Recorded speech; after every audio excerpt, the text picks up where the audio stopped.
നമസ്കാരം. ഇന്ന് സംഭവിച്ച പ്രധാനപ്പെട്ട വാർത്തകൾ നമുക്ക് പരിശോധിക്കാം. എല്ലാ പ്രേക്ഷകർക്കും സ്വാഗതം. രഞ്ജിത്ത് ശ്രീനിവാസൻ വധക്കേസിൽ 15 പ്രതികൾക്കും വധശിക്ഷ പ്രഖ്യാപിച്ച അത്യപൂർവ വിധി വന്നതിന് പിന്നാലെ ഷാൻ വധക്കേസിൽ പോലീസിനെതിരെ ആരോപണവുമായി ഷാനിന്റെ കുടുംബം രംഗത്ത് വന്നിരിക്കുന്നു. തുടർ കൊലപാതകമായ രഞ്ജിത്ത് കേസിൽ വിധി വന്നിട്ടും ആദ്യം നടന്ന ഷാൻ വധക്കേസിൽ വിചാരണ പോലും തുടങ്ങിയിട്ടില്ല. ഇരട്ട നീതി ആണെന്ന ആരോപണം കുടുംബം ശക്തമാക്കുകയാണ്. സംസ്ഥാന രാഷ്ട്രീയത്തിലേക്ക് വരുമ്പോൾ നന്ദി പ്രമേയ ചർച്ചയ്ക്കുള്ള മറുപടിയിൽ കേന്ദ്രത്തെയും പ്രതിപക്ഷത്തെയും ഒരുപോലെ മുഖ്യമന്ത്രി കടന്നാക്രമിക്കുന്നതാണ് ഇന്ന് നമ്മൾ സഭയിൽ കണ്ടത്. കേന്ദ്രം കേരളത്തെ ഞെരുക്കി ഇല്ലാതാക്കുകയാണെന്നും യോജിച്ച സമരത്തിന് പോലും പ്രതിപക്ഷം വിമുഖത കാണിക്കുന്നുവെന്നുമുള്ള ആരോപണം മുഖ്യമന്ത്രി ആവർത്തിച്ചു. ദേശീയ രാഷ്ട്രീയത്തിൽ ബജറ്റ് സമ്മേളനം തന്നെയാണ് ഹൈലൈറ്റ്. തുടർഭരണ ആത്മവിശ്വാസം പ്രകടിപ്പിച്ചായിരുന്നു പ്രധാനമന്ത്രിയുടെ ഇന്നത്തെ പ്രതികരണം. നയപ്രഖ്യാപന പ്രസംഗത്തിൽ നരേന്ദ്രമോദി സർക്കാരിന്റെ 10 വർഷത്തെ ഭരണ നേട്ടങ്ങൾ എണ്ണിപ്പറഞ്ഞ് രാഷ്ട്രപതിയുടെ വാക്കുകൾ 17ാം ലോക്സഭയുടെ അവസാന ബജറ്റ് സമ്മേളനം തെരഞ്ഞെടുപ്പ് മുന്നിൽ കണ്ടാണെന്ന് പറയാതെ പറയുകയാണ്. ഈ മണിക്കൂറിലെ ഏറ്റവും പ്രധാനപ്പെട്ട വാർത്തകൾ, ഇന്ന് സംഭവിച്ച പ്രധാനപ്പെട്ട വാർത്തകൾ പ്രേക്ഷകരുടെ മുന്നിൽ എത്തിക്കുന്നു. ഇന്ന് സംഭവിച്ചതിലേക്ക് ഒരിക്കൽ കൂടി സ്വാഗതം.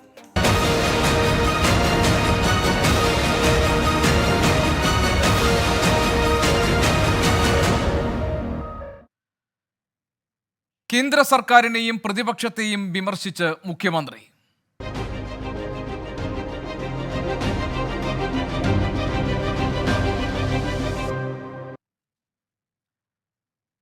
നന്ദി പ്രമേയ ചർച്ചയ്ക്കുള്ള മറുപടിയിൽ കേന്ദ്ര സർക്കാരിനെയും പ്രതിപക്ഷത്തെയും കടന്നാക്രമിച്ചു ഇന്ന് സഭയിൽ മുഖ്യമന്ത്രി പിണറായി വിജയൻ. കേരളത്തിന്റെ താൽപര്യങ്ങളെ കേന്ദ്രവും കേരളത്തിലെ പ്രതിപക്ഷവും ഒരേപോലെ കൈയഴിഞ്ഞു. കേരളത്തിന്റെ വായ്പാ പരിധി കേന്ദ്ര സർക്കാർ വെട്ടിക്കുറച്ചു. ഇതിനെതിരെ ഒന്നിച്ച് പ്രതിഷേധിക്കണമെന്ന് സർക്കാർ നിലപാടെടുത്തു. എന്നാൽ ഒന്നിച്ചുള്ള സമരത്തിന് അങ്ങേയറ്റത്തെ വിമുഖതയാണ് പ്രതിപക്ഷം സ്വീകരിച്ചത്. ഇത് സംസ്ഥാന താൽപര്യത്തിന് വിരുദ്ധമാണെന്നും മുഖ്യമന്ത്രി വിമർശിച്ചു. ഡൽഹി സമരത്തിന് വീണ്ടും പ്രതിപക്ഷത്തെ മുഖ്യമന്ത്രി ക്ഷണിച്ചു. നമ്മുടെ നാടിൻ്റെ, കേരളത്തിൻ്റെ താൽപ്പര്യങ്ങളെ കേന്ദ്രവും കേരളത്തിലെ പ്രതിപക്ഷവും ഒരേപോലെ കൈവിട്ടിരിക്കുന്നു എന്നുള്ളതാണ്. ഇപ്പോഴത്തെ കേന്ദ്ര സമീപനം ഒരു തരത്തിലുള്ള സാമ്പത്തിക ഉപരോധത്തിൻ്റെ രൂപത്തിലാണ്. അത് കേരളത്തെ അങ്ങ് ഞെരുക്കുകയാണ്. ഇതിലാണ് നമ്മൾ ഒന്നിച്ച് പ്രതിഷേധിക്കണം എന്ന നിലപാട് ഞങ്ങളെടുക്കുകയും കോൺഗ്രസ് അടക്കമുള്ള UDF അഭ്യർത്ഥിക്കുകയും ചെയ്തു. പക്ഷേ അതിലങ്ങേയറ്റത്തെ വിമുഖതയാണ് കോൺഗ്രസിൻ്റെ ഭാഗത്തുണ്ട്. കേരളത്തിന്റെ തനത് നികുതി വരുമാനം വർദ്ധിപ്പിച്ചുവെന്നും മുഖ്യമന്ത്രി പറഞ്ഞു. സാമ്പത്തികമായി കേന്ദ്രം ഉപരോധിക്കുമ്പോൾ ഇവിടെ ധൂർത്താണെന്നും കെടുകാര്യസ്ഥതയാണെന്നും പ്രതിപക്ഷം കുറ്റപ്പെടുത്തി. കേരളം നികുതി വെട്ടിപ്പുകാരുടെ പറുദീസയാണെന്ന് ചില ദോഷൈക ദൃക്കുകൾ പ്രചരിപ്പിച്ചു. എന്നാൽ വരുമാനത്തിൽ 57,000 കോടിയിലധികം രൂപയുടെ കുറവുണ്ടായി എന്നും മുഖ്യമന്ത്രി പറഞ്ഞു.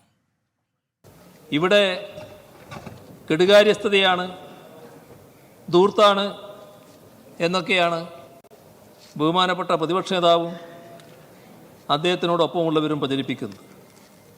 സർ, കടക്കണിയെന്നും സൗകര്യം പോലെ പറയുന്നുണ്ട്. എന്താണ് ഇവിടെ യാഥാർത്ഥ്യം? 2021-22, 22-23 സാമ്പത്തിക വർഷങ്ങളിൽ നമ്മുടെ തനത് നികുതി വരുമാനം 22% വർദ്ധിച്ചിട്ടുണ്ട്. കേരളം നികുതി വെട്ടിപ്പുകാരുടെ പറുദീസയാണെന്ന് ദോഷൈക ദൃക്കുകൾ പറയുന്നുണ്ട്.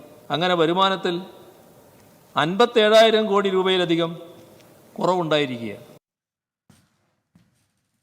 രാജ്യത്ത് മതനിരപേക്ഷ മൂല്യങ്ങൾക്ക് വലിയ ഭീഷണി നേരിടുന്നുവെന്നും മുഖ്യമന്ത്രി പിണറായി വിജയൻ പറഞ്ഞു. പൗരത്വത്തിന് ഉൾപ്പെടെ മതം ഒരു ഘടകമാക്കാൻ കേന്ദ്രം തീരുമാനിച്ചപ്പോൾ സുപ്രീം കോടതിയിൽ കേരളം ഹർജി നൽകി. അന്ധവിശ്വാസത്തിന് പ്രചാരണം നൽകുന്ന അവസ്ഥയിലേക്ക് രാജ്യത്തെ ചിലർ തള്ളിവിടുകയാണെന്നും മുഖ്യമന്ത്രി വിമർശനം ഉന്നയിച്ചു. ഭരണഘടനയുടെ അന്തസ്സത്ത ഏതെല്ലാം വിധം ചോർത്താമോ അതെല്ലാം തകൃതിയായി നടക്കുന്ന ഒരു കാലഘട്ടത്തിലാണ് നാം നിൽക്കുന്നത്. ചില വിഭാഗങ്ങളെ മതത്തിൻ്റെ അടിസ്ഥാനത്തിൽ അവർ ജനിച്ചു വളർന്ന ദേശത്ത് തന്നെ അന്യരാണെന്ന് പ്രഖ്യാപിക്കുകയാണ്. മഹാത്മാഗാന്ധിക്ക് നേരെ വെടിയുതിർത്ത പ്രത്യയശാസ്ത്രത്തിൻ്റെ പിൻഗാമികൾ മതത്തെ രാഷ്ട്രീയവൽക്കരിച്ചുകൊണ്ടാണ് നമ്മുടെ പൊതുമണ്ഡലത്തിൽ പ്രദൂഷണം സൃഷ്ടിക്കുന്നത്, ഒരു മലീമസമാക്കുന്ന അവസ്ഥ സൃഷ്ടിക്കുന്നത്. ഷഫീദ് റാവുത്തർ ഞങ്ങളുടെ പ്രതിനിധി വിവരങ്ങളുമായി നമുക്കൊപ്പം ചേരുന്നുണ്ട്. ഷഫീദ്, നയപ്രഖ്യാപനത്തിനുള്ള നന്ദി പ്രമേയ ചർച്ചയിലാണല്ലോ മുഖ്യമന്ത്രി രൂക്ഷമായ ഭാഷയിൽ കേന്ദ്ര സർക്കാരിൻ്റെ ധനകാര്യ നയത്തെയും കേന്ദ്ര സർക്കാരിൻ്റെ ഇടപെടലുകളെയും വിമർശിക്കുകയും അതേസമയം തന്നെ കേന്ദ്രത്തിനെതിരെ പ്രതിഷേധിക്കാൻ ഒരുങ്ങുന്ന സംസ്ഥാന സർക്കാരിന് പിന്തുണ നൽകാതെ മാറി നിൽക്കുന്ന പ്രതിപക്ഷത്തെ പരിഹസിക്കുകയും ചെയ്തിരിക്കുന്നത്. എന്തൊക്കെയാണ് മുഖ്യമന്ത്രി പറഞ്ഞ പ്രധാനപ്പെട്ട കാര്യങ്ങൾ? ഗോപികൃഷ്ണൻ, മുഖ്യമന്ത്രി കേന്ദ്ര സർക്കാരിനെയും പ്രതിപക്ഷത്തെയും ഒരേപോലെ കണക്കറ്റ രീതിയിൽ ഇന്ന് ഈ നന്ദിപ്രമേയ ചർച്ചയിൽ സംസാരിക്കുമ്പോൾ വിമർശിച്ചു എന്നുള്ളതാണ് ഏറ്റവും പ്രധാനപ്പെട്ട കാര്യം. അത് കേന്ദ്ര സർക്കാർ സാമ്പത്തികമായി സംസ്ഥാന സർക്കാരിനെ ഉപരോധിക്കുന്ന നടപടി എന്നതിനപ്പുറത്തേക്ക് കേന്ദ്ര സർക്കാർ സമകാലിക ഇന്ത്യയിൽ കേന്ദ്ര സർക്കാർ സ്വീകരിക്കുന്ന ചില നിലപാടുകളെ സംഘപരിവാർ രാഷ്ട്രീയത്തെ അടക്കം മുഖ്യമന്ത്രി കണക്കറ്റ് ഇന്ന് വിമർശിച്ചു. മാത്രമല്ല, ഒരു പടി കൂടി കിടന്ന മുഖ്യമന്ത്രി ഫെഡറൽ വ്യവസ്ഥയും അതേപോലെ തന്നെ ഭരണഘടനാ മൂല്യങ്ങളെയും ഏത് വിധത്തിൽ ഉയർത്തിപ്പിടിക്കണം, മാത്രവുമല്ല സംഘപരിവാർ ശക്തികൾ ഇനിയും അധികാരത്തിൽ തുടർന്നാൽ അത് സ്വാഭാവികമായും ഇന്ത്യയുടെ വിപത്തിന് കാരണമാകും എന്നുള്ള പ്രത്യക്ഷ കുറ്റപ്പെടുത്തലുകളിൽ കൂടി മുഖ്യമന്ത്രി കടന്നിട്ടുണ്ട് എന്നുള്ളതാണ് ഏറ്റവും ശ്രദ്ധേയമായിട്ടുള്ള കാര്യം. അതിൽ ഏറ്റവും പ്രധാനമായി നമുക്ക് എടുത്തു പറയാനുള്ളത് കേരളത്തെ വല്ലാതെ ജനിക്കുന്ന തരത്തിലേക്കുള്ള സാമ്പത്തിക ഉപരോധം അത് കേന്ദ്ര സർക്കാരിന്റെ ഭാഗത്തു നിന്നുണ്ടായി. മാത്രവുമല്ല, ഇതിനെതിരെ സുപ്രീം കോടതിയെ സമീപിക്കുകയും പൊതുമണ്ഡലത്തിൽ ശബ്ദമുയർത്താൻ തീരുമാനിക്കുകയും ചെയ്തിട്ടുണ്ട്. കേരളത്തിന്റെ വായ്പാ പരിധി കേന്ദ്ര സർക്കാർ വെട്ടിക്കുറയ്ക്കുന്ന സമീപനമെടുത്തു. ഇപ്പോൾ നമുക്ക് നിയമസഭയിൽ വലിയ തരത്തിലുള്ള വാക്പോര് കാണാം. മുഖ്യമന്ത്രി സംസാരിക്കുന്നതിനിടയിൽ പ്രതിപക്ഷം ബഹളമുണ്ടാക്കിയതാണ് ശബ്ദം അങ്ങനെ ഒരു പ്രതിഷേധത്തിലേക്ക് കാരണമായത്. മാത്രമല്ല, മറ്റു ചില കാര്യങ്ങൾ കൂടി മുഖ്യമന്ത്രി ഇതുമായി ബന്ധപ്പെട്ട് ചൂണ്ടിക്കാണിച്ചു. അതിൽ ഏറ്റവും പ്രധാനം ഫെഡറൽ വ്യവസ്ഥകൾ സംരക്ഷിക്കാൻ വേണ്ടിയുള്ള പോരാട്ടത്തിൽ നിന്നും കോൺഗ്രസ് ഓടി ഒളിച്ചു എന്നുള്ള കുറ്റപ്പെടുത്തൽ മുഖ്യമന്ത്രിയുടെ ഭാഗത്തു നിന്നുണ്ടായി. അധികാരം കൈയാളുന്ന കേന്ദ്ര സർക്കാരിൽ നിന്നും ഈ വെല്ലുവിളികൾ ഉണ്ടാകുമ്പോൾ കോൺഗ്രസിന്റെ ഭാഗത്ത് ഇത്തരമൊരു സമീപനം അത് സംസ്ഥാനത്തിന് ചേരുന്ന നടപടിയല്ല എന്നുള്ള വിമർശനം കൂടി മുഖ്യമന്ത്രിയുടെ ഭാഗത്തു നിന്നുണ്ടാകുന്നു. ഇനി കേന്ദ്ര സർക്കാരിന്റെ വർഗീയ താല്പര്യങ്ങളെ മുഖ്യമന്ത്രി ഇന്ന് വിമർശിക്കുന്നു എന്ന് പറഞ്ഞുകൊണ്ട് തന്നെയാണ് മുഖ്യമന്ത്രി അതിനെ വിമർശിച്ചു തുടങ്ങിയത്. അതിൽ ഏറ്റവും പ്രധാനം, ഭരണാധികാരികൾ എല്ലാ മതവിഭാഗങ്ങളെയും പ്രതിദാനം ചെയ്യുന്നവരാണ്. ഭരണാധികാരികൾ മതചടങ്ങിൽ പുരോഹിതരാകുന്നത് ഭരണഘടനയുടെ അടിസ്ഥാനത്തിന് വിരുദ്ധമാണ്. കേന്ദ്ര ഭരണകൂടം ഇന്ത്യയുടെ ഭരണഘടന അന്തസത്ത ചോർത്തിക്കളയുന്നു. സംസ്ഥാന സർക്കാരുകൾ യൂണിയൻ സർക്കാരിന്റെ കീഴ്ഘടകങ്ങളല്ല. യൂണിയൻ സർക്കാർ സംസ്ഥാന സർക്കാരിന്റെ അധികാരപരിധിയിൽ കടന്ന നിയമനിർമ്മാണം നടത്തുന്നത് തെറ്റായ നടപടിയാണെന്ന് മുഖ്യമന്ത്രി ഇന്ന് ചൂണ്ടിക്കാണിച്ചു. കൂടാതെ ഈ BJPയെ പരാജയപ്പെടുത്താൻ തങ്ങൾക്ക് മാത്രമേ കഴിയൂ എന്ന വീമ്പിളക്കുന്നവരുടെ സമീപനം കാണുമ്പോൾ BJPയുമായി എന്ത് വ്യത്യാസമുണ്ടെന്ന് തോന്നിപ്പോകുന്നു എന്നുള്ള കുറ്റപ്പെടുത്തൽ കോൺഗ്രസിനെതിരെ മുഖ്യമന്ത്രി ഇന്ന് ആവർത്തിച്ചു. മാത്രവുമല്ല, ഈ സർവകലാശാല വിഷയങ്ങൾ, പ്രത്യേകിച്ച് സർവകലാശാലകളിൽ കാവ്യവൽക്കരിക്കാൻ അതിൽ സംഘപരിവാറിനെ പ്രതികരിക്കുന്നവരെ നോമിനേറ്റ് ചെയ്യാൻ ചാൻസലറായിട്ടുള്ള ഗവർണർ ശ്രമിച്ചുവെന്നും അതടക്കമുള്ള കാര്യങ്ങൾ തെറ്റായ നടപടിയാണെന്നും മുഖ്യമന്ത്രി ഇന്ന് ആവർത്തിക്കുന്ന സാഹചര്യമുണ്ടായി. ഏറ്റവും ഒടുവിൽ മുഖ്യമന്ത്രി ഈ ഡൽഹിയിലെ സമരവുമായി ബന്ധപ്പെട്ട് കോൺഗ്രസിന്റെ നിസ്സഹകരണം അക്കാര്യത്തെക്കുറിച്ചും ചില വിമർശനം ഉണ്ടായി. അദ്ദേഹം പറഞ്ഞത് ഈ പ്രതിപക്ഷ നേതാവ് അടക്കം നേരത്തെ പറഞ്ഞ കാര്യമാണ്. കേന്ദ്രത്തെ ഭയന്ന് മുഖ്യമന്ത്രി ഡൽഹിയിലെ സമരം സമ്മേളനമാക്കി മാറ്റി എന്നുള്ളത്. അതിന് മുഖ്യമന്ത്രിയുടെ മറുപടി ഇങ്ങനെയാണ്: സമ്മേളനം മാത്രമാണോ ഉദ്ഘാടനം ചെയ്തത്? ഉദ്ഘാടനം ചെയ്യുന്നതും അഭിസംബോധന ചെയ്യുന്നതും സമ്മേളനത്തിൽ മാത്രമല്ല.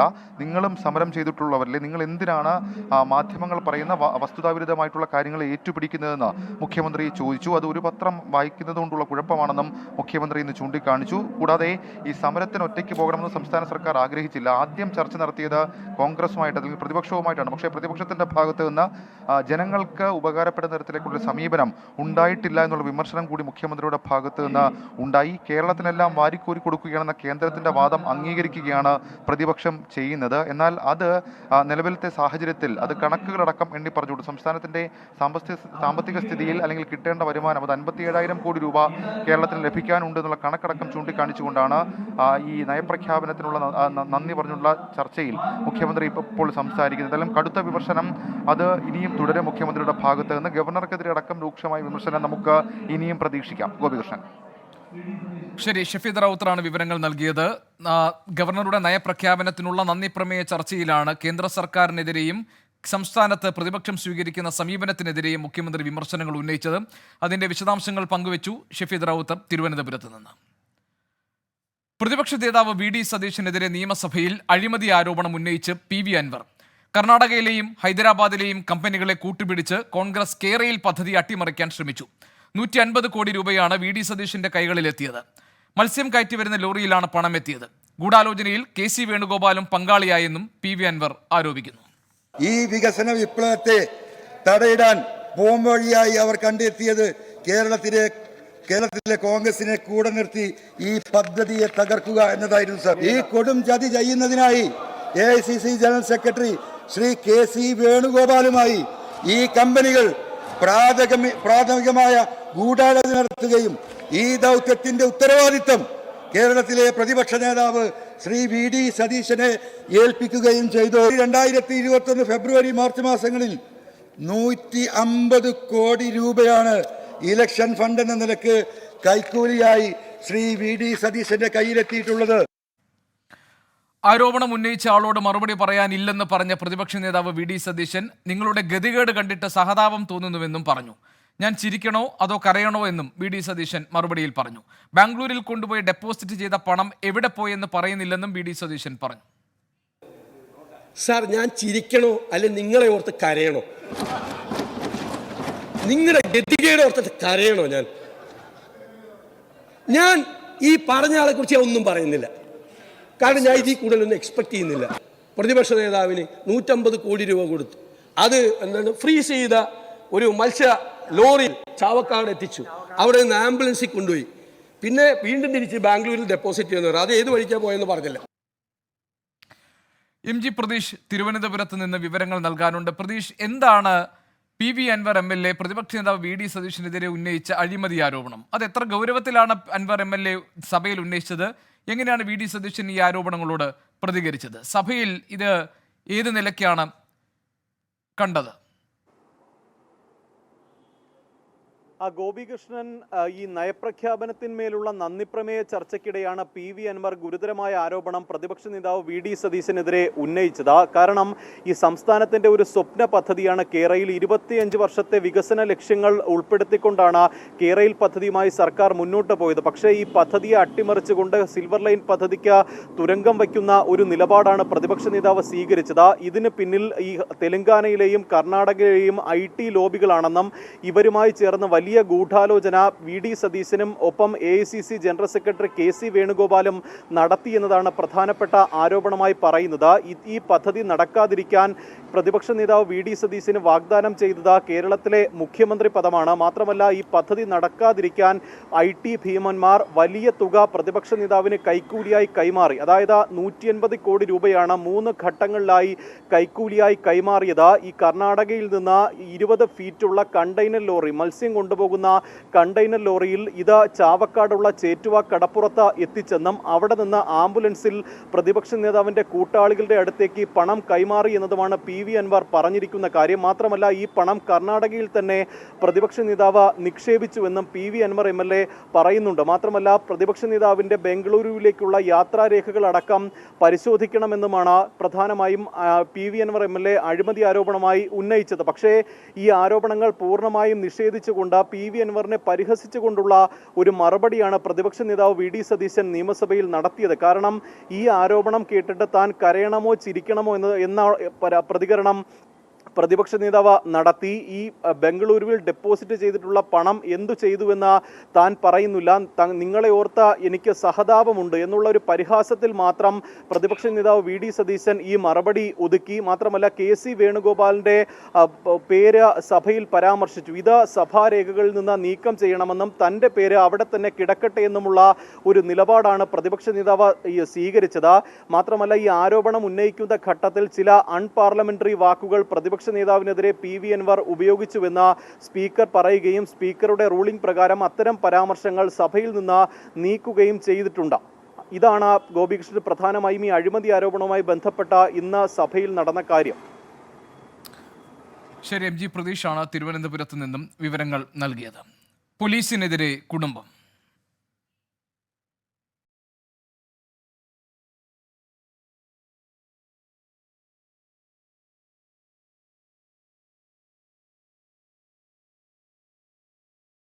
രഞ്ജിത്ത് ശ്രീനിവാസൻ വധക്കേസിൽ വിധി വന്നിട്ടും തൊട്ടു മുൻപ് നടന്ന KS ഷാൻ വധക്കേസിൽ വിചാരണ പോലും ആകാത്തത് നീതി നിഷേധമാണെന്ന് കുടുംബം. ഷാൻ കൊല്ലപ്പെട്ടില്ലായിരുന്നുവെങ്കിൽ രഞ്ജിത്ത് ശ്രീനിവാസനും കൊല്ലപ്പെടില്ലായിരുന്നുവെന്ന് ഷാന്റെ ഭാര്യ ഫൻസിലയും കേസ് ഇഴഞ്ഞു നീങ്ങുകയാണെന്ന് പിതാവ് H സലീമും കുറ്റപ്പെടുത്തി. പോലീസിന്റെ ഭാഗത്തു നിന്നാണെങ്കിലും കോടതിയുടെ ഭാഗത്തു നിന്നാണെങ്കിലും തുടക്കം മുതൽ രണ്ട് നീതിയാണ് നടപ്പിലാക്കിക്കൊണ്ടിരിക്കുന്നത്. ആദ്യം കൊല ചെയ്യപ്പെട്ടത് എൻ്റെ ഭർത്താവ് ഷാൻ തന്നെയാണ് ആദ്യം കൊല ചെയ്യപ്പെട്ടത്. എന്നിട്ട് ആദ്യം മുതലേ നമ്മൾ പ്രോസിക്യൂട്ടറെ വെച്ചതിനെ ആദ്യം സർക്കാരിൻ്റെ സമ്മർദ്ദം മൂലം ആദ്യം കോട്ടയംകാരനായ ഒരു അഡ്വക്കേറ്റ് ജയനായിരുന്നു നിന്നിരുന്നത്. അദ്ദേഹത്തെ സർക്കാരിൻ്റെ സമ്മർദ്ദം മൂലം അദ്ദേഹം പിന്മാറി. രണ്ടാമത് വെച്ച സുരേഷ് ബാബു സാറ്, ആ സാറും സർക്കാർ അംഗീകരിച്ചില്ല ആ പ്രോസിക്യൂട്ടറെ. അതിൻ്റെ റീസൺസ് ചോദിച്ചിട്ട് എന്താണെന്ന് ഇതുവരെ അത് രേഖാമൂലം നമ്മളെ അറിയിച്ചിട്ട് പോലുമില്ല അതിൻ്റെ കാര്യം. അതുകൊണ്ട് തുടക്കം മുതൽ തന്നെ ഞങ്ങളോട് വേറെ തരത്തിലുള്ളൊരു നീതിയും അവരുടെ എല്ലാം സ്പീഡപ്പായിരുന്നു എല്ലാ കാര്യങ്ങളും. ഇതിൽ നമ്മുടെ ഇന്ത്യൻ ഭരണഘടന വിഭാവനം ചെയ്യുന്ന തുല്യനീതി എന്നുള്ളത് ഞങ്ങൾക്ക് കിട്ടിയോ എന്നുള്ളത് പൊതുസമൂഹമാണ് സംസാരിക്കേണ്ടത്. പൊതുസമൂഹം ഇത് ചർച്ച ചെയ്യണം. കാര്യം ഒരു വിഭാഗത്തിന് നീതി ലഭിക്കുകയും മറുവിഭാഗത്തിന് നീതി ലഭിക്കാതെയും വരുമ്പോൾ യുവാക്കളിലുണ്ടാകുന്ന ഒരു വൈകാരികത ഉണ്ടല്ലോ, അത് നമ്മുടെ നാടിന് തന്നെ നഷ്ടമാണ്. ഈ സമൂഹത്തിൽ കൊല ചെയ്യപ്പെടുന്ന അല്ലെങ്കിൽ ഒരു വാഹനം ഇടിച്ച ഒരാൾ മരിച്ചാലും മക്കളും ഭാര്യയും മാതാപിതാക്കളും തുല്യരല്ലേ? ഇവരുടെ എല്ലാം കണ്ണീരുകൾക്ക് തുല്യതയുള്ളൂ ഉള്ളത്. ഈ നിയമവ്യവസ്ഥ ഇത് കാണണ്ടേ? എല്ലാ രാഷ്ട്രീയ പ്രസ്ഥാനങ്ങൾക്കും അവരുടേതായ ലക്ഷ്യങ്ങൾ കാണും. അതിൽ സമ്മർദ്ദം ചെലുത്താനുള്ള രാഷ്ട്രീയ ശക്തികൾ അവരത് ചെയ്യും, സ്വാധീനം വെച്ച്. അതൊക്കെ ഈ സമൂഹം വിലയിരുത്തട്ടെ. ഞാൻ ആരെയും കുറ്റപ്പെടുത്താൻ തയ്യാറല്ല. ഇനിയെങ്കിലും നീതി ലഭിക്കണമെന്ന് ഷാന്റെ മാതാവ് റഹ്മ ബീവി ആവശ്യപ്പെട്ടു. നീതി കിട്ടിയില്ല, ഇതുവരെ നീതി കിട്ടിയിട്ടില്ല. എൻ്റെ മോനിക്ക് നീതി കിട്ടണം. എവിടെ വരെ പോകാനാണ്? അവർക്കൊരു നീതി, അങ്ങക്കൊരു നീതി എന്നില്ലല്ലോ. എല്ലാവർക്കും തുല്യം വേണ്ട നീതി. പെട്ടെന്ന് നീതി കിട്ടും. അതേസമയം രഞ്ജിത്ത് ശ്രീനിവാസ് വധക്കേസിൽ വിധി പറഞ്ഞ Mavelikkara additional sessions judge VG ശ്രീദേവിയുടെ ഔദ്യോഗിക വസതിക്ക് സുരക്ഷ ഏർപ്പെടുത്തി. കായംകുളം ഡിവൈഎസ്പി P അജയ്നാഥിനാണ് ചുമതല. സമൂഹ മാധ്യമങ്ങളിലൂടെയുള്ള ഭീഷണികളെ തുടർന്നാണ് സുരക്ഷ വർദ്ധിപ്പിച്ചിരിക്കുന്നത്.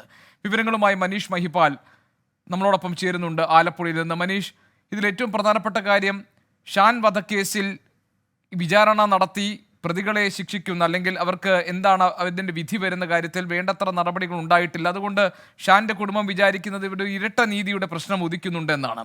എന്താണ് ഷാൻ വധക്കേസിലെ വിചാരണ നീണ്ടുപോകാനുള്ള യഥാർത്ഥ കാരണങ്ങൾ? എന്താണ് കുടുംബത്തിന്റെ ആരോപണം?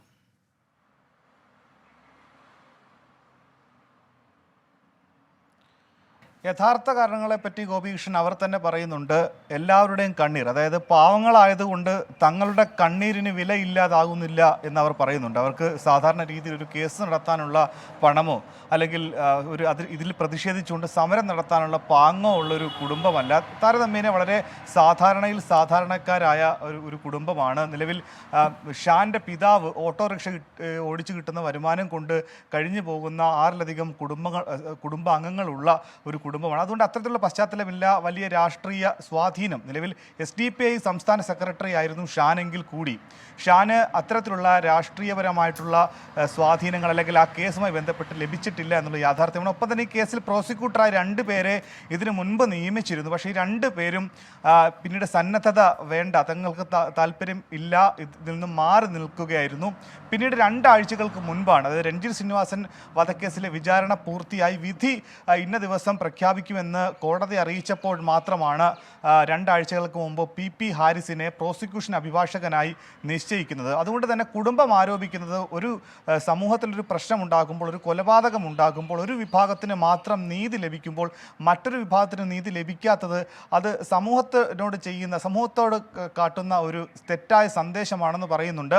ഒപ്പം തന്നെ 2 കുടുംബങ്ങൾക്ക് ഒരേ സാഹചര്യമാണ്. 2 കുടുംബങ്ങൾക്ക് 2 പെൺകുട്ടികളാണ്. രഞ്ജിത്ത് ശ്രീനിവാസനും 2 പെൺകുട്ടികളായിരുന്നു.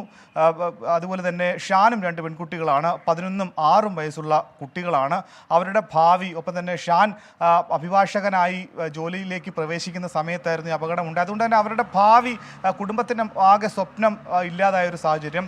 ഒപ്പം തന്നെ ഈ വിഷയത്തെ സംബന്ധിച്ച് രാഷ്ട്രീയപരമായി സർക്കാരിനെതിരെയും പോലീസിനെതിരെയും കുടുംബം പല ആവർത്തി പറയുന്നുണ്ട്. ഒരേ അന്വേഷണ ഉദ്യോഗസ്ഥൻ തന്നെ കുറ്റപത്രം സമർപ്പിച്ചിട്ടും പിന്നീട് എന്തുകൊണ്ട് വിചാരണ തുടങ്ങുന്നില്ല? ഈ 2 വിഷയങ്ങൾക്കും എന്തുകൊണ്ടാണ് സർക്കാരിനും പോലീസിനും ഇത്തരത്തിൽ 2 തരം നീതി ഉള്ളതെന്നുള്ള വലിയ പരാതി അല്ലെങ്കിൽ ആക്ഷേപമാണ് കുടുംബത്തിനുള്ളത്. മറുവിഭാഗത്ത് നിലവിൽ കേരളത്തിൽ തന്നെ ഉണ്ടായതിൽ വെച്ചും വലിയ ഒരു വിധി ഉണ്ടായിരിക്കുന്നു. അതായത് 15 പേർക്കും ഒരുമിച്ച് അവരെ തൂക്കിക്കൊല്ലാനുള്ള വിധി പ്രസ്താവിക്കുന്ന അത്ര സാധാരണ കേരളത്തിൽ ഇതിനു മുൻപൊന്നും കാണാത്ത തരത്തിലുള്ള വിധി പ്രഖ്യാപിക്കുമ്പോൾ പോലും ഇവിടെ മറ്റൊരു സ്ഥലത്ത് വിചാരണ പോലും ആരംഭിക്കാത്തതാണ് ഏറെ ചർച്ചയാകുന്ന വിഷയം. ഒപ്പം തന്നെ ആ കേസിൽ നിലവിൽ അവിടെ വിധി പറഞ്ഞ ജഡ്ജി VG ശ്രീദേവിക്ക് സുരക്ഷ കൂടി പോലീസ് ഒരുക്കുന്നുണ്ട്. സുരക്ഷാ ഭീഷണി ഉണ്ട് എന്ന തരത്തിലുള്ള പോലീസിന് ലഭിച്ച വിവരങ്ങളുടെ അടിസ്ഥാനത്തിലാണ് ഇന്നലെ തന്നെ വൈകുന്നേരം മുതൽ തന്നെ സമൂഹ മാധ്യമങ്ങളിൽ വലിയ തരത്തിലുള്ള ഭീഷണി VG ശ്രീദേവിക്കെതിരെ ഉയർന്നിരുന്നു. അങ്ങനെയാണ് ഒരു സബ് ഇൻസ്പെക്ടർ ഉൾപ്പെടുത്തി 5 പോലീസ് ഉദ്യോഗസ്ഥർ, ഒപ്പം തന്നെ കായംകുളം DYSP അജയ്നാഥിന് ചുമതല കൊടുത്തുകൊണ്ട് പ്രത്യേക സുരക്ഷ VG ശ്രീദേവിയുടെ അവരുടെ വീട്ടിലേക്ക്, ഔദ്യോഗിക വസതിയിലേക്ക് പോലീസ് ഒരുക്കുന്നത്. അതുകൊണ്ട് തന്നെ 2 തരത്തിൽ ഒരു കേസിൽ ഇത്രയും തരത്തിൽ നീതി നടപ്പാക്കുമ്പോൾ മറ്റൊരു തലത്തിൽ നീതി നടപ്പാക്കുന്നില്ല. ഒരു കൊലപാതകവും ന്യായീകരിക്കപ്പെടേണ്ടതല്ല എന്ന് തന്നെയാണ് ഷാന്റെ പിതാവ് പറയുന്നത്. എല്ലാവരും കുറ്റവാളികളാണ്. അത് രഞ്ജിത്ത് ശ്രീനിവാസൻ വധക്കേസിലെ ആളുകളാണെങ്കിൽ അവർ കുറ്റവാളികളാണ്. പക്ഷേ തങ്ങളുടെ മകനെ കൊന്ന കേസിലും കുറ്റവാളികൾ ശിക്ഷിക്കപ്പെടണം, തങ്ങൾക്ക് നീതി ലഭിക്കണം എന്ന ആഗ്രഹമാണ് അവർക്കുള്ളത്. ശരി, മനീഷ് മഹിപാലാണ് വിവരങ്ങൾ നൽകിയത്. രഞ്ജിത്ത് ശ്രീനിവാസൻ വധക്കേസിൽ വിധി വന്നിട്ടും തൊട്ടു മുൻപ് നടന്ന KS ഷാൻ വധക്കേസിൽ വിചാരണ പോലും ആകാത്തത് നീതി നിഷേധമാണ് എന്ന ആരോപണം ഉന്നയിച്ചുകൊണ്ട് കുടുംബം രംഗത്ത് വന്നിരിക്കുന്നു. അതിന്റെ വിശദാംശങ്ങളാണ് ഇപ്പോൾ ഞങ്ങളുടെ പ്രതിനിധി നൽകിയത്. അതോടൊപ്പം തന്നെ രഞ്ജിത്ത് ശ്രീനിവാസൻ വധക്കേസിൽ വിധി പറഞ്ഞ Mavelikkara additional sessions judge VG ശ്രീദേവിയുടെ ഔദ്യോഗിക വസതിക്ക് സുരക്ഷ ഏർപ്പെടുത്തുകയും ചെയ്തിട്ടുണ്ട്. വിവരങ്ങൾ പങ്കുവച്ചത് മനീഷ് മഹിപാൽ, ആലപ്പുഴയിൽ നിന്ന്. വാർത്തകളിലേക്ക് വീണ്ടും. ജാർഖണ്ഡിൽ തുടരുന്ന രാഷ്ട്രീയ നാടകങ്ങൾ.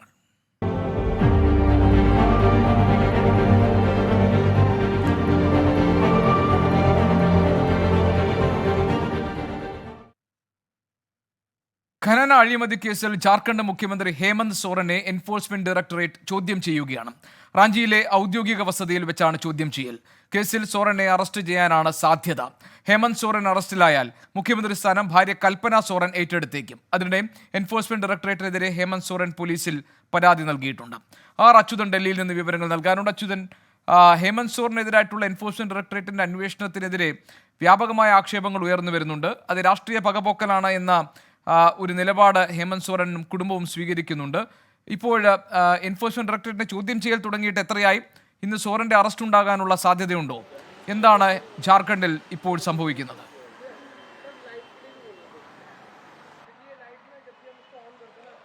ഗോപികൃഷ്ണൻ, ജാർഖണ്ഡ് മുഖ്യമന്ത്രി ഹേമന്ത് സോറന്റെ ഔദ്യോഗിക വസതി, റാഞ്ചിയിലെ ഔദ്യോഗിക വസതിയിലെ EDയുടെ ചോദ്യം ചെയ്യൽ ഇപ്പോൾ 3 മണിക്കൂർ പിന്നിടുകയാണ്. ഇതിൽ ഒരു അറസ്റ്റ് പ്രതീക്ഷിച്ചുകൊണ്ടുള്ള നീക്കങ്ങൾ തന്നെയാണ് സോറന്റെ ഭാഗത്തുനിന്നും ഒപ്പം JMM പാർട്ടിയുടെ ഭാഗത്തുനിന്നും ഉണ്ടായിരിക്കുന്നത്. നിലവിൽ ഈ റാഞ്ചിയിൽ അദ്ദേഹത്തിന്റെ വസതിക്ക് മുൻപിലും EDയുടെ ആസ്ഥാനത്തും കനത്ത സുരക്ഷയാണ് ഒരുക്കിയിരിക്കുന്നത്. ED പ്രത്യേകമായി തന്നെ ഈ സർക്കാരിനോട് ഇതുമായി ബന്ധപ്പെട്ട ആവശ്യം ഉയർത്തിയിരുന്നു. അതായത് പൊതുവെ JM പാർട്ടി പ്രവർത്തകർ പ്രതിഷേധമടക്കം സംഘടിപ്പിച്ചിരിക്കുന്ന ഒരു സാഹചര്യത്തിൽ സുരക്ഷ ഒരുക്കണമെന്നൊരു ആവശ്യം ED ഉദ്യോഗസ്ഥർ അറിയിച്ചിരുന്നു. അതിനെ തുടർന്നാണ് ഇപ്പോൾ കനത്ത സുരക്ഷ ED ആസ്ഥാനത്ത് ഒരുക്കിയിരിക്കുന്നത്. ED ആസ്ഥാനത്തും രാജ്ഭവനും ഒപ്പം ഈ റാഞ്ചിയിലെ വസതി ഉൾപ്പെടുന്ന മേഖലകളിലെല്ലാം തന്നെ നിരോധനാജ്ഞയും പ്രഖ്യാപിച്ചിട്ടുണ്ട്. വലിയ നീക്കങ്ങളാണ് ഇതുമായി ബന്ധപ്പെട്ട് ഉയരുന്നത്. ഒപ്പം രാഷ്ട്രീയമായി പ്രതിരോധിക്കുവാൻ കൂടിയാണ് ഇപ്പോൾ JMM തീരുമാനിച്ചിരിക്കുന്നത്. BJPയുടെ പല രാഷ്ട്രീയ ലക്ഷ്യങ്ങൾക്കായി ED പ്രവർത്തിക്കുന്നു എന്നുള്ളതാണ് പൊതുവെ ഈ പാർട്ടി ഉയർത്തുന്ന ആരോപണം. അതേസമയത്ത് ED പറയുന്നത് ഈ കേസുമായി ബന്ധപ്പെട്ടിട്ട് ശക്തമായ തെളിവുകൾ അത് ഹേമന്ത് സോറനെതിരായി EDയുടെ പക്കലുണ്ട് എന്നുള്ള ഒരു വാദമാണ് ED ഉന്നയിക്കുന്നത്. അദ്ദേഹത്തെ പിന്തുടർന്ന് ഉള്ള നടപടികളായിരുന്നു EDയുടെ ഭാഗത്തുനിന്ന് കഴിഞ്ഞ ദിവസങ്ങളിൽ അടക്കമുണ്ടായത്. ഡൽഹിയിലെ അദ്ദേഹത്തിന്റെ വസതിയിലെത്തിയിരുന്നു. അദ്ദേഹത്തിന്റെ 2 ആഡംബര കാറുകളും 36 ലക്ഷം രൂപയും ED കണ്ടുകെട്ടി. അന്നേ ദിവസം തന്നെ രാത്രി റാഞ്ചിയിലെ അദ്ദേഹത്തിന്റെ ഔദ്യോഗിക വസതിയിലും ED ഉദ്യോഗസ്ഥർ എത്തിയിരുന്നു. തുടർന്നാണ് അദ്ദേഹം മെയിൽ വഴി ഈ ചോദ്യം ചെയ്യലിന് ഹാജരാകാം എന്നുള്ള ഒരു അഭിപ്രായം മെയിൽ വഴി അദ്ദേഹം അറിയിക്കുന്നത്. തുടർന്നാണ് ഇന്ന് ഈ ചോദ്യം ചെയ്യൽ ഇപ്പോൾ പുരോഗമിക്കുന്നത്. എന്തായാലും ഈ ചോദ്യം ചെയ്യലിനൊടുവിൽ ഹേമന്ത് സോറന്റെ അറസ്റ്റ് ഉണ്ടായേക്കും എന്നുള്ള സൂചനകൾ കൂടിയാണ് ലഭിക്കുന്നത്. അതെല്ലാം മുൻകൂട്ടി കണ്ടുകൊണ്ടുള്ള ഒരു തയ്യാറെടുപ്പാണ് ഹേമന്ത് സോറന്റെ ഭാഗത്തുനിന്നും ഉണ്ടായിരിക്കുന്നത്. ഒരു പക്ഷേ അത്തരമൊരു അറസ്റ്റിലേക്ക് കടന്നാൽ കൽപ്പന സോറനെ മുഖ്യമന്ത്രി ആക്കിയേക്കുമെന്നുള്ള വിവരങ്ങൾ കൂടി ലഭിക്കുന്നുണ്ട്. ഇന്നലെ രാത്രി വൈകിയും പല രാഷ്ട്രീയ ചർച്ചകൾക്ക് ഹേമന്ത് സോറന്റെ ഔദ്യോഗിക വസതി വേദിയായി.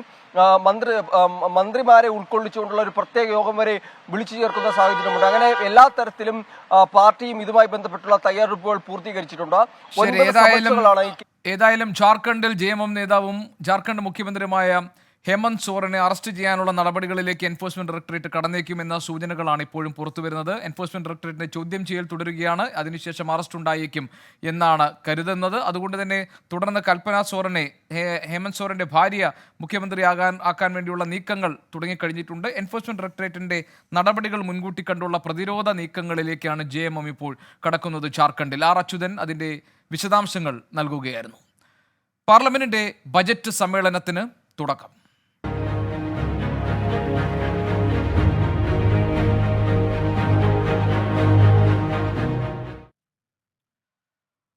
പാർലമെന്റിലെ ബജറ്റ് സമ്മേളനത്തിന് തുടക്കമായി. അധികാരത്തിൽ തിരിച്ചുവരുമെന്ന ആത്മവിശ്വാസത്തിലായിരുന്നു 17ാം ലോക്സഭയുടെ അവസാന സമ്മേളനത്തിൽ പ്രധാനമന്ത്രി നരേന്ദ്രമോദി. സമ്പൂർണ്ണ ബജറ്റുമായി വീണ്ടും കാണാമെന്ന് വ്യക്തമാക്കിയായിരുന്നു മാധ്യമപ്രവർത്തകരോടുള്ള പ്രധാനമന്ത്രിയുടെ പ്രതികരണം. एक बहुत ही गरिमापूर्ण फैसला लिया था और वो फैसला था नारी शक्ति वंदन अधिनियम। और उसके बाद 26 जनवरी को भी हमने देखा किस प्रकार से देश ने कर्तव्य पथ पर नारी शक्ति के सामर्थ्य को, नारी शक्ति के संकल्प की शक्ति को अनुभव किया. മോദി സർക്കാരിന്റെ 10 വർഷത്തെ ഭരണ നേട്ടങ്ങൾ എണ്ണിപ്പറഞ്ഞായിരുന്നു ഇരുസഭകളെയും അഭിസംബോധന ചെയ്തുകൊണ്ടുള്ള രാഷ്ട്രപതിയുടെ പ്രസംഗം. രാമക്ഷേത്രവും വനിതാ ബില്ലും മുത്തലാഖ് നിരോധനവും ഒക്കെ ഉയർത്തിക്കാട്ടിയായിരുന്നു നയപ്രഖ്യാപന പ്രസംഗം. കശ്മീർ പുനഃസംഘടനയും കേന്ദ്ര സർക്കാരിന്റെ വലിയ നേട്ടമായാണ് രാഷ്ട്രപതി അവതരിപ്പിച്ചത്. 3 दशक बाद नारी शक्ति बंधन अधिनियम पारित करने के लिए मैं आपकी सराहना करती हूँ.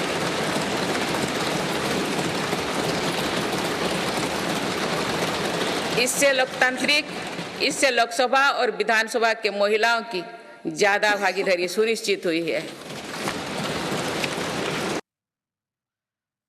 നാളെ ധനമന്ത്രി ബജറ്റ് അവതരിപ്പിക്കും. ആർ രാധാകൃഷ്ണൻ വിവരങ്ങളുമായി നമുക്കൊപ്പം ചേരുന്നുണ്ട്. ആർക്കെ, ഒരു തുടർ ഭരണത്തിന്റെ സാധ്യതകൾ മുന്നിൽ വെച്ചുകൊണ്ടാണല്ലോ പ്രധാനമന്ത്രി ഇന്ന് സംസാരിച്ചത്.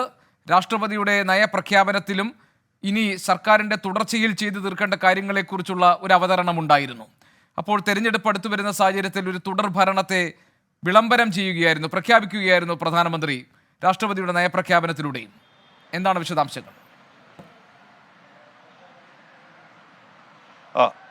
തീർച്ചയായിട്ടുമാണ് ഗോപി പറഞ്ഞതുപോലെ 3 കാര്യങ്ങളാണ് പ്രധാനമായിട്ടും നമുക്ക് ഈ രാഷ്ട്രപതിയുടെ നയപ്രഖ്യാപനത്തിൽ നിന്ന് വായിച്ചെടുക്കാനായിട്ട് സാധിക്കുന്നത്. ഒന്ന്, കഴിഞ്ഞ 10 വർഷമായിട്ട് വളരെ സുസ്ഥിരമായിട്ടുള്ള ഒരു സർക്കാർ രാജ്യത്ത് വികസനത്തിലേക്ക് കൊണ്ടുപോയി. അപ്പോൾ വികസനത്തിന് വേണ്ടിയുള്ള വോട്ടാണ് ഇനി ചോദിക്കാൻ പോകുന്ന BJPയുടെ ലക്ഷ്യങ്ങളിൽ ഒന്ന്. രണ്ടാമത്തത്, സ്ത്രീകളുമായി ബന്ധപ്പെട്ടിട്ടുള്ള വിഷയത്തിൽ പ്രത്യേകിച്ച് ന്യൂനപക്ഷ വിഭാഗങ്ങളിലെ സ്ത്രീകളുടെ ക്ഷേമത്തിനടക്കം കൊണ്ടുവന്ന മുത്തലാഖടക്കം പറഞ്ഞുകൊണ്ടാണ് ഈ ഇന്നത്തെ നയപ്രഖ്യാപനം ഉണ്ടായിരിക്കുന്നത്. അതുകൊണ്ട് സ്ത്രീകൾക്ക് ക്ഷേമം, സ്ത്രീകളുടെ ഉന്നതി, ഇതായിരിക്കും രണ്ടാമത്തെ അജണ്ടയായിട്ട് BJP അവരുടെ തെരഞ്ഞെടുപ്പിൽ ഉയർത്തിക്കാട്ടുക എന്നത് ഈ നയപ്രഖ്യാപനം വ്യക്തമാക്കുന്നുണ്ട്.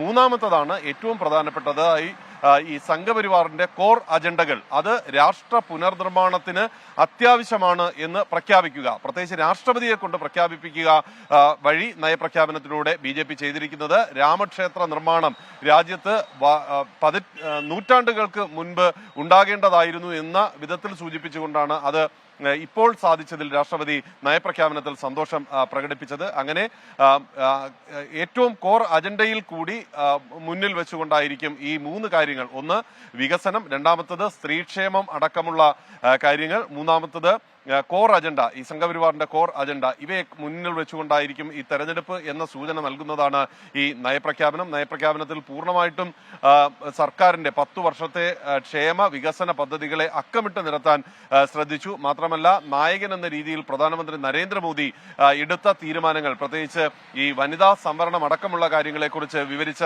ഘട്ടത്തിൽ അദ്ദേഹത്തെ അഭിനന്ദിച്ചുകൊണ്ട് നടത്തിയ പ്രസ്താവനകൾ നരേന്ദ്രമോദി മുന്നിൽ നിർത്തുന്നതിന്റെ തെളിവായിട്ട് കൂടി നമുക്കതിനെ വായിച്ചെടുക്കാനായിട്ട് സാധിക്കും. ഏതായാലും ഈ നയപ്രഖ്യാപനത്തിൽ സർക്കാരിനെ സംബന്ധിച്ച് രാഷ്ട്രീയമായിട്ടുള്ള സന്ദേശങ്ങൾ കൂടി നൽകുന്ന വിധത്തിലാണ് അവർ അത്. ശരി, നാളെയാണല്ലോ ധനമന്ത്രി നിർമ്മല സീതാരാമൻ ബജറ്റ് അവതരിപ്പിക്കാൻ പോകുന്നത്, കേന്ദ്ര ബജറ്റ് അവതരിപ്പിക്കാൻ പോകുന്നത്. കേന്ദ്ര ധനമന്ത്രി ഇതിനോടകം തന്നെ പറഞ്ഞത് വലിയ പ്രതീക്ഷകളൊന്നും അല്ലെങ്കിൽ വലിയ പ്രഖ്യാപനങ്ങളൊന്നും പ്രതീക്ഷിക്കപ്പെടേണ്ടതില്ല. കാരണം സർക്കാരിൻ്റെ തെരഞ്ഞെടുപ്പ് വർഷമാണ്. അതുകൊണ്ട് തന്നെ സർക്കാരിൻ്റെ അതുവരെയുള്ള ചെലവിന് വേണ്ടിയുള്ള കണക്ക് അവതരിപ്പിക്കുക മാത്രമായിരിക്കും നാളെ ബജറ്റിലെന്ന്. അങ്ങനെയാണോ നമ്മളും കരുതേണ്ടത്?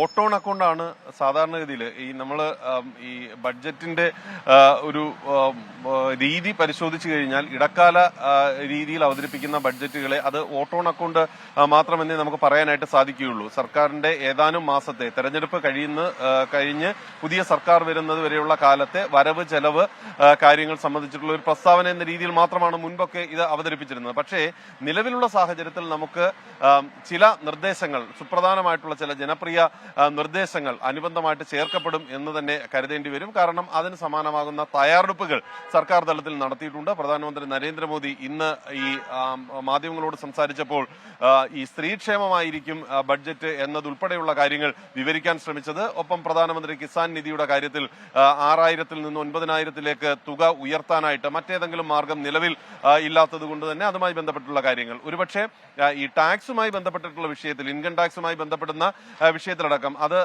ഈ ഇടക്കാല ബഡ്ജറ്റിൽ സാധ്യമല്ല എന്നൊരു അവസ്ഥയുണ്ട്. അത് പ്രഖ്യാപനം ഏതെങ്കിലും മാറ്റങ്ങൾ. പക്ഷേ ഇടക്കാല ബജറ്റിൽ അത്തരത്തിലുള്ള നികുതി നിർദ്ദേശങ്ങളൊക്കെ വന്നിട്ടുള്ള മുൻകാല അനുഭവങ്ങൾ നമുക്കുണ്ട്. ഏതായാലും നമുക്ക് കാത്തിരിക്കാം നാളെ ധനമന്ത്രി നിർമ്മല സീതാരാമന്റെ ബജറ്റിനു വേണ്ടി. മറ്റൊരു വാർത്തയിലേക്ക്. അനധികൃത സ്വത്ത് സമ്പാദന കേസിൽ മുൻമന്ത്രി കെ ബാബുവിന്റെ സ്വത്തുക്കൾ കണ്ടുകെട്ടി എൻഫോഴ്സ്മെന്റ് ഡയറക്ടറേറ്റ്. 25.82 ലക്ഷം രൂപയുടെ സ്വത്തുക്കളാണ് ED കണ്ടുകെട്ടിയത്. 2007 മുതൽ 2016 വരെ അനധികൃതമായി സ്വത്ത് സമ്പാദിച്ചു എന്നതായിരുന്നു കേസ്. വിനീത VG കൊച്ചിയിൽ നിന്ന് വിവരങ്ങൾ നൽകാനുണ്ട്. വിനീത, പൂർണ്ണമായ വിവരങ്ങൾ എന്തൊക്കെയാണ്? ഗോപികൃഷ്ണൻ, നേരത്തെ തന്നെ ഈ അനധികൃത സ്വത്ത് സമ്പാദന കേസിൽ ED അന്വേഷണം നടത്തുകയും കെ ബാബുവിനെ വിളിച്ചു വരുത്തി അദ്ദേഹത്തിന്റെ മൊഴി ഉൾപ്പെടെ രേഖപ്പെടുത്തുകയും ഒക്കെ ചെയ്തിട്ടുണ്ടായിരുന്നു. ഒപ്പം തന്നെ വിജിലൻസും ഈ അനധികൃത സ്വത്ത് സമ്പാദന കേസിൽ നേരത്തെ അന്വേഷണം നടത്തിയിരുന്നു. ഈ അന്വേഷണത്തിന്റെ ഏറ്റവും അവസാന ഘട്ടമെന്ന നിലയിലാണ് ഇപ്പോൾ ED കെ ബാബുവിന്റെ സ്വത്ത് കണ്ടുകെട്ടിയിരിക്കുന്നത്. 25.82 ലക്ഷം രൂപയാണ് ഇത്തരത്തിൽ ED കണ്ടുകെട്ടിയിരിക്കുന്നത്. അനധികൃത സ്വത്ത് സമ്പാദിച്ചുവെന്നാണ് കണ്ടെത്തൽ ED പറഞ്ഞിട്ടുള്ളത്. ഒപ്പം തന്നെ PMLA ആക്ട് പ്രകാരമാണ് നടപടികളെന്നും, അതായത് അത്തരത്തിലേക്കുള്ള EDയുടെ നടപടിക്രമങ്ങളുടെ ഭാഗമായിട്ടാണ് ഇപ്പോൾ ഈ സ്വത്ത് കണ്ടുകെട്ടിയിരിക്കുന്നതെന്നാണ് എൻഫോഴ്സ്മെന്റ് ഡയറക്ടറേറ്റിൽ നിന്ന് നമുക്കിപ്പോൾ ലഭ്യമാവുന്ന വിവരം. 2007 മുതൽ 2016 വരെയുള്ള കാലയളവിൽ ഇത്തരത്തിൽ അനധികൃതമായി സ്വത്ത് സമ്പാദനം നടത്തിയെന്നാണ് ED ഇപ്പോൾ അറിയിച്ചിരിക്കുന്നത്.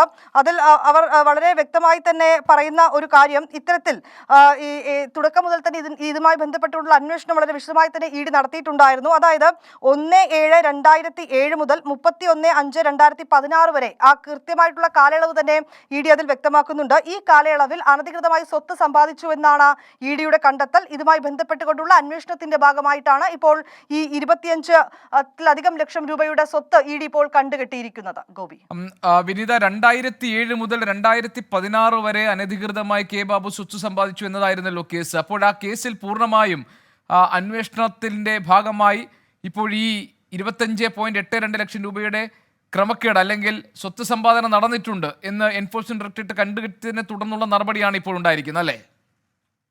തീർച്ചയായും ഗോപി, അങ്ങനെ തന്നെയാണ്. കാരണം നേരത്തെ തന്നെ ഈ സ്വത്ത് സമ്പാദനവുമായി ബന്ധപ്പെട്ട കേസ് വിജിലൻസ് ഏറ്റെടുക്കുകയും അതുമായി ബന്ധപ്പെട്ടുകൊണ്ടുള്ള അന്വേഷണമൊക്കെ പുരോഗമിക്കുകയും ചെയ്തിരുന്നു. ഇതിന് പിന്നാലെ പിന്നീട് ഈ കേസ് എൻഫോഴ്സ്മെന്റ് ഡയറക്ടറേറ്റ് ഏറ്റെടുക്കുകയും കെ ബാബുവിനെ ചോദ്യം ചെയ്യുകയും ചെയ്തിരുന്നു.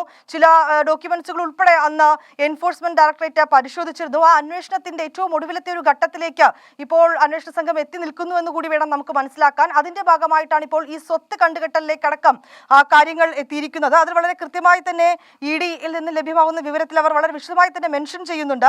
1/7/2007 മുതൽ 31/5/2016 ഈ കാലയളവിൽ അനധികൃതമായി സ്വത്ത് സമ്പാദിച്ചുവെന്നാണ് EDയുടെ കണ്ടെത്തൽ. ഈ അനധികൃതമായി സമ്പാദിച്ച സ്വത്തിൽ നിന്ന് 25.82 ലക്ഷം രൂപയാണ് ഇപ്പോൾ കണ്ടുകെട്ടിയിരിക്കുന്നത്. ശരി, വിനീത വിജിയാണ് വിവരങ്ങൾ നൽകിയത്. അനധികൃത സ്വത്ത് സമ്പാദന കേസിൽ മുൻമന്ത്രി കെ ബാബുവിന്റെ സ്വത്തുക്കൾ കണ്ടുകെട്ടിയിരിക്കുന്ന എൻഫോഴ്സ്മെന്റ് ഡയറക്ടറേറ്റ് 25.82 ലക്ഷം രൂപയുടെ സ്വത്തുക്കളാണ് കണ്ടുകെട്ടിയിരിക്കുന്നത്. 2007 മുതൽ 2016 വരെ അനധികൃതമായി സ്വത്ത് സമ്പാദിച്ചു എന്നതായിരുന്നു കേസ്. വിനീത വിജി അതിന്റെ വിശദാംശങ്ങൾ പങ്കുവയ്ക്കുകയായിരുന്നു. ഇനി മാർക്കറ്റ് വ്യൂവിന്റെ സമയമാണ്. സൂര്യശ്രീ ചേരും മാർക്കറ്റ് വ്യൂവുമായി. DBFS മാർക്കറ്റ് വ്യൂ സമർപ്പിക്കുന്നത് DBFS wealth management and non banking finance.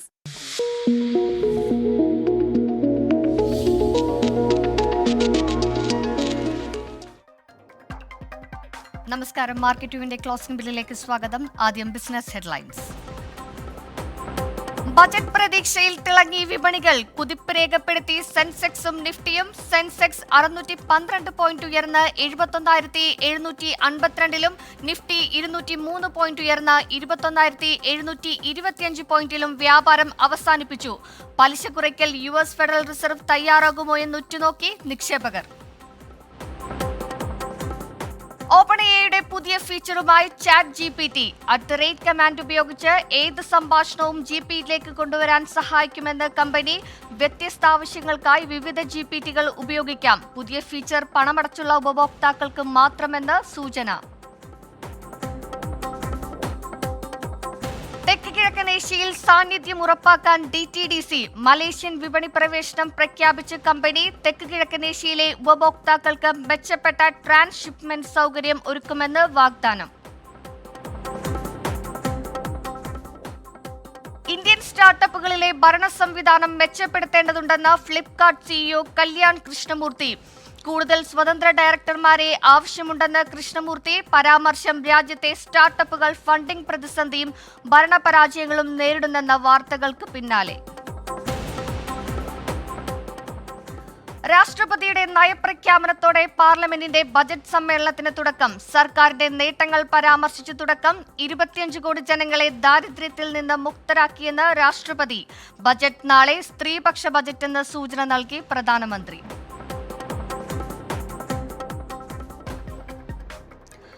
ഇടക്കാല ബജറ്റ് പ്രഖ്യാപനങ്ങളിൽ പ്രതീക്ഷയർപ്പിച്ച് ഇന്ത്യൻ വിപണി നിൽക്കുകയാണ്. നിലവിൽ ഇന്ത്യൻ വിപണി വളരെ ഒരു പോസിറ്റീവ് മോഡിലാണ് വ്യാപാരം അവസാനിപ്പിച്ചിരിക്കുന്നത്. നാളെ വളരെ സുപ്രധാന പ്രഖ്യാപനങ്ങളൊക്കെ ഉണ്ടാകുന്നുള്ള ഒരു പ്രതീക്ഷയിലാണ്. നിലവിൽ ഇന്നത്തെ ഒരു ഡേ തന്നെ വളരെ ഒരു പോസിറ്റീവ് മോഡിൽ ഒരു ഗ്രീൻ സിഗ്നലിലാണ് ഇന്ത്യൻ ഓഹരി വിപണികളിലൊക്കെ തന്നെ ഒരു വിപണി ഉണ്ടായിരുന്നത്. നിലവിൽ ഇന്ന് നാഷണൽ സ്റ്റോക്ക് എക്സ്ചേഞ്ചിലെ സ്ഥിതിയിൽ നാഷണൽ സ്റ്റോക്ക് എക്സ്ചേഞ്ചിന്റെ സൂചികയായ നിഫ്റ്റി 21,725 പോയിന്റിലാണ് ഇന്ന് വ്യാപാരം അവസാനിപ്പിച്ചത്. 203 പോയിന്റുകൾ ഉയർന്നാണ് 21,725 പോയിന്റിൽ ഇന്ന് നിഫ്റ്റി വ്യാപാരം അവസാനിപ്പിക്കുന്നത്. നിഫ്റ്റിയുടെ എല്ലാ സൂചികകളും ഒക്കെ തന്നെ ഒരു ഗ്രീൻ സിഗ്നലാണ്. Nifty mid cap, small cap സൂചികളൊക്കെ തന്നെ റെക്കോർഡ് ഉയരത്തിലാണ് ഇന്ന് വ്യാപാരം അവസാനിപ്പിച്ചത്. നിഫ്റ്റി ബാങ്കും നിഫ്റ്റി ഫിനാൻഷ്യൽ സർവീസസും വളരെ ശ്രദ്ധേയമായൊരു പ്രകടനമാണ് ഇന്ന് കാഴ്ചവെച്ചത്. നിഫ്റ്റി ബാങ്കിൽ 629 പോയിന്റ് ഉയർന്ന് 45,996 പോയിന്റിലാണ് വ്യാപാരം അവസാനിപ്പിച്ചത്.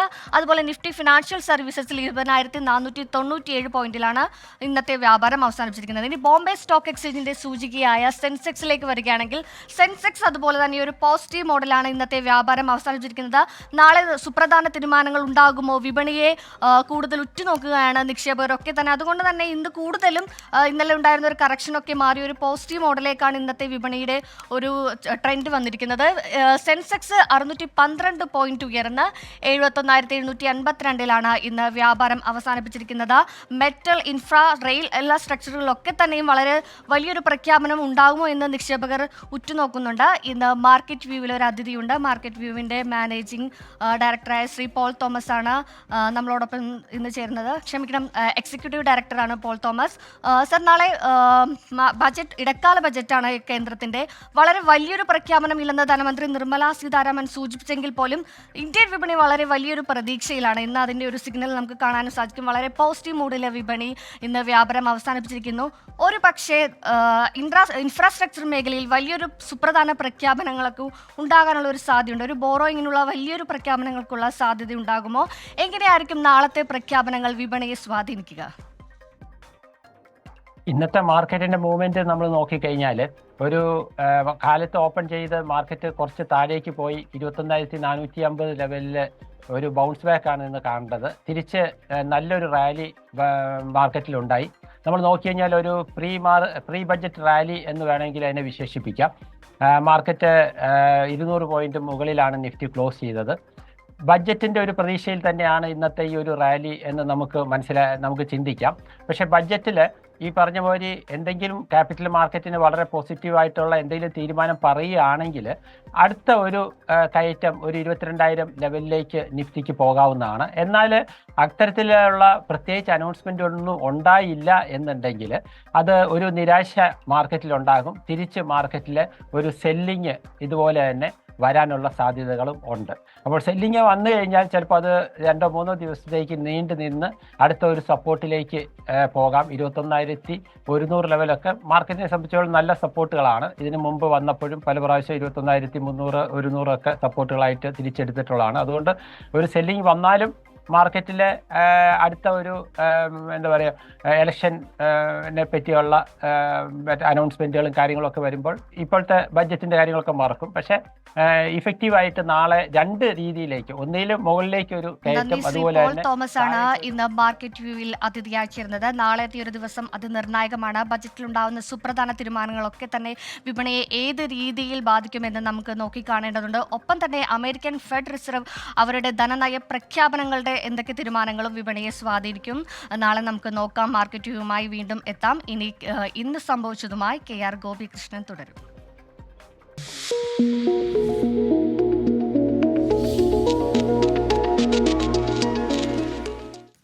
DBF Market View സമർപ്പിക്കുന്നത് DBFS wealth management and non banking finance. വാർത്തകളിലേക്ക് വീണ്ടും. തിരുവിതാംകൂർ ദേവസ്വം കമ്മീഷണർ നിയമനം റദ്ദാക്കി ഹൈക്കോടതി. ഇടതു നേതാവ് CN രാമന്റെ നിയമനമാണ് കോടതി റദ്ദാക്കിയത്. CN രാമന് മതിയായ യോഗ്യതയില്ലെന്ന് കോടതി വിലയിരുത്തി.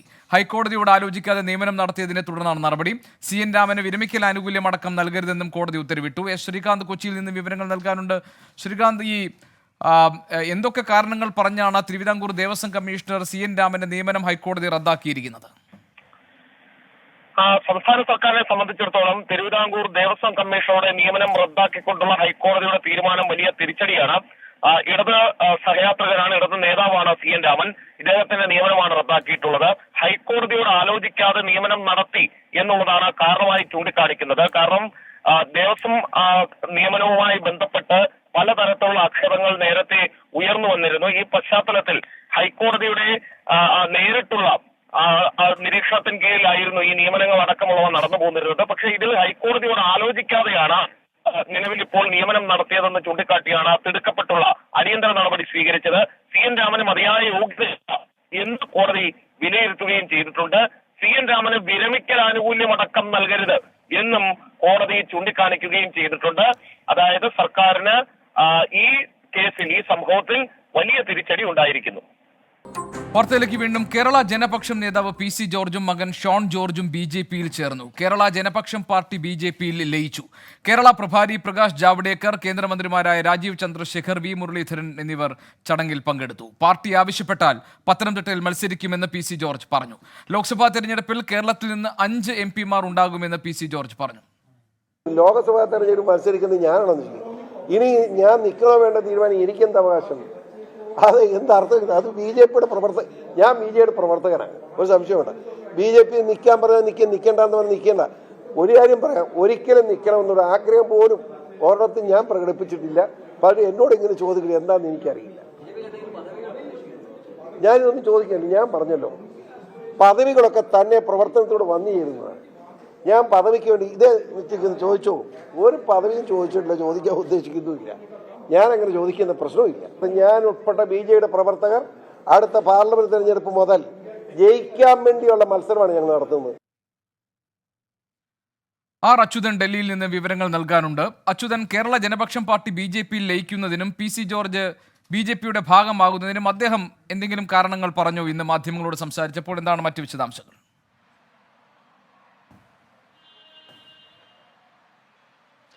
ഗോപികൃഷ്ണൻ അംഗത്വം സ്വീകരിച്ച PC ജോർജ് പ്രധാനമായും ചൂണ്ടിക്കാട്ടിയത് ഈ കേരളത്തിൽ ആകെ കടക്കണിയിൽപ്പെട്ടിരിക്കുകയാണ്. കേരള സർക്കാരിനെ, ഇടതുപക്ഷത്തെയും അതുപോലെ തന്നെ പ്രതിപക്ഷത്തെയും ഒരുപോലെ തന്നെ അദ്ദേഹം വിമർശിച്ചു. മോദി സർക്കാരിന് മാത്രമേ കേരളത്തിൽ വികസനങ്ങൾ കൊണ്ടുവരാൻ കഴിയൂ, അത് ജനങ്ങൾ മനസ്സിലാക്കി തുടങ്ങി, അതിന്റെ ഭാഗമായി കൂടിയാണ് താൻ ഈ BJP അംഗത്വം സ്വീകരിക്കുന്നതെന്നായിരുന്നു അദ്ദേഹം ഇതുമായി ബന്ധപ്പെട്ട് പ്രതികരിച്ചിരിക്കുന്നത്. നേരത്തെ തന്നെ ഇതുമായി ബന്ധപ്പെട്ടുള്ള ആലോചനകൾ തുടങ്ങി, ഏതാണ്ട് വർഷങ്ങൾ കൂടി ആലോചിച്ചുകൊണ്ടാണ് ഇത്തരമൊരു തീരുമാനത്തിലേക്ക് എത്തിയത്. പാർട്ടി പ്രവർത്തകരുടെ അഭിപ്രായം ഇതുമായി ബന്ധപ്പെട്ട് തേടിയിരുന്നു എന്നും അദ്ദേഹം പറയുന്നുണ്ട്. എന്തായാലും വരുന്ന ലോക്സഭാ തെരഞ്ഞെടുപ്പിൽ മത്സരിക്കുമെന്ന ചോദ്യത്തിന് അത് പാർട്ടി പറയുകയാണെങ്കിൽ അത്തരമൊരു തീരുമാനം കൈക്കൊള്ളും, അല്ലാതെ പാർട്ടി എന്ത് പറഞ്ഞാലും താനത് കേൾക്കും, BJP ഓഫീസിന്റെ പ്യൂണായി ഇരിക്കാൻ പറഞ്ഞാലും താനത് അനുസരിക്കുമെന്നും PC ജോർജ് പറയുകയുണ്ടായി. ഒപ്പം ഇന്ന് ഡൽഹിയിലായിരുന്നു, ഡൽഹി BJP ആസ്ഥാനത്ത് വെച്ചായിരുന്നു കേരള ജനപക്ഷം നേതാവ് PC ജോർജും മകൻ ഷോൺ ജോർജും ഈ BJP അംഗത്വം സ്വീകരിച്ചത്. ചടങ്ങിൽ പ്രധാനമായും കേന്ദ്രമന്ത്രിമാരായ V മുരളീധരനും രാജീവ് ചന്ദ്രശേഖരും, കേരള പ്രഭാരി പ്രകാശ് ജാവേദ്കർ, അതുപോലെ തന്നെ സഹപ്രഭാരി രാധാമോഹൻ അഗർവാൾ എന്നിവരും ഇതിന്റെ ഭാഗമായിട്ട് പങ്കെടുത്തിരുന്നു. എന്തായാലും ഇന്ന് വൈകിട്ടോടുകൂടി PC ജോർജ് JP നദ്ദയും അമിത്ഷായും കൂടിക്കാഴ്ച നടത്തുന്നുണ്ട്. എന്തായാലും മറ്റ് തീരുമാനങ്ങൾ, അതായത് ഈ റബ്ബർ കർഷകരുടെ അടക്കം വിഷയങ്ങൾ, അത് പ്രധാനമന്ത്രിയുടെ മുൻപിൽ അത്തരം വിഷയങ്ങളെ ഉയർത്തിക്കാട്ടും. എന്നിട്ട് അവർക്ക് വേണ്ടിയിട്ടുള്ള പലതരത്തിലുള്ള പദ്ധതികൾ നടപ്പിലാക്കുന്നതിന് മുൻകൈയിട്ടിറങ്ങുമെന്നുള്ളതാണ് PC ജോർജ് ഇതുമായി ബന്ധപ്പെട്ട വിശദീകരിച്ചിരിക്കുന്നത്. എന്തായാലും കേരള ജനപക്ഷം ഇന്ന് BJP ലയിച്ചിരിക്കുന്നു. ലയന സമ്മേളനം കേരളത്തിൽ വിളിച്ചു ചേർക്കുമെന്നും അദ്ദേഹം ഇതുമായി ബന്ധപ്പെട്ട് അറിയിച്ചിട്ടുണ്ട്. ശരി, R. അച്യുതനാണ് ഡൽഹിയിൽ നിന്ന് വിവരങ്ങൾ നൽകിയത്. Kerala Janapaksham party BJP ലയിച്ചിരിക്കുന്നു. PC ജോർജും മകൻ ഷോൺ ജോർജും BJPയുടെ ഭാഗമായി ആയിരിക്കുന്നു. മത്സരിക്കണമെന്ന കാര്യം പാർട്ടി തീരുമാനിക്കുമെന്നാണ് അദ്ദേഹം മാധ്യമപ്രവർത്തകരോട് ഡൽഹിയിൽ പറഞ്ഞത്. വിശദാംശങ്ങൾ R. അച്യുതൻ നൽകുകയായിരുന്നു. ഇന്ന് സംഭവിച്ച പ്രധാനപ്പെട്ട വാർത്തകളാണ് പ്രേക്ഷകർ ഇതുവരെ കണ്ടത്. ലോകത്തെവിടെയായാലും ഏത് സമയത്തും 24 വാർത്തകളും ഓഗ്മെന്റഡ് റിയാലിറ്റി പാക്കേജുകളും എക്സ്പ്ലെയിനറുകളും വിശദമായി കാണാൻ ഞങ്ങളുടെ YouTube ചാനൽ നിങ്ങൾക്ക് സബ്സ്ക്രൈബ് ചെയ്യാം.